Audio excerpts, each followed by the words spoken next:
Bank ও আর্থিক প্রতিষ্ঠান দেউলিয়া হলে একজন আমানতকারী তাৎক্ষণিক ক্ষতিপূরণ হিসেবে 2 লাখ টাকা ফেরত পাবেন।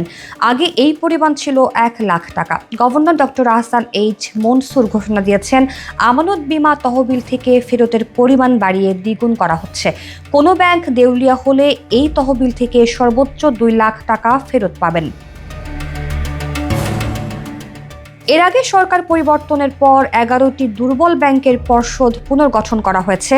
এদের মধ্যে কেউ কেউ ঘুরে দাঁড়িয়েছে, আবার কেউ কেউ এখনো হিমশিম খাচ্ছে আমানতকারীদের টাকা ফেরত দিতে। এই মুহূর্তে প্রশ্ন উঠেছে, কোনো ব্যাংক দেউলিয়া বা অবসায়ন বা বন্ধ হয়ে গেলে কত টাকা ফেরত পাবেন গ্রাহকরা?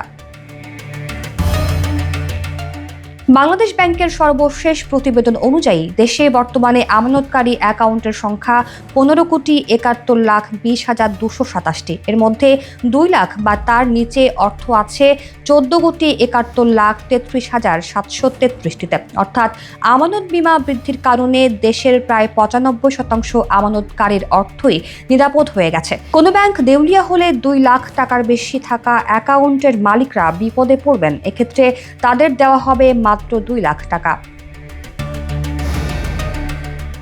বাংলাদেশ ব্যাংকের তথ্য অনুযায়ী গত 2022-23 অর্থবছর শেষে এই তহবিল মোট জমার পরিমাণ দাঁড়ায় 14,472 কোটি টাকা। তবে এখন এর পরিমাণ 15,000 কোটি টাকা ছাড়িয়েছে। 5 বছর আগের তুলনায় যা দ্বিগুণ, আর 2021-22 অর্থবছরের তুলনায় বেড়েছে 1,790 কোটি টাকা বা 14.11%। আমানতকারীদের সুরক্ষা দিতে সব ব্যাংক থেকে নির্ধারিত হারে চাঁদা নিয়ে এই তহবিল গঠিত হয়েছে। প্রসঙ্গত, ব্যাংকের আমানতের সুরক্ষা দিতে 1984 সালে সর্বপ্রথম একটি অধ্যাদেশ জারি করা হয়।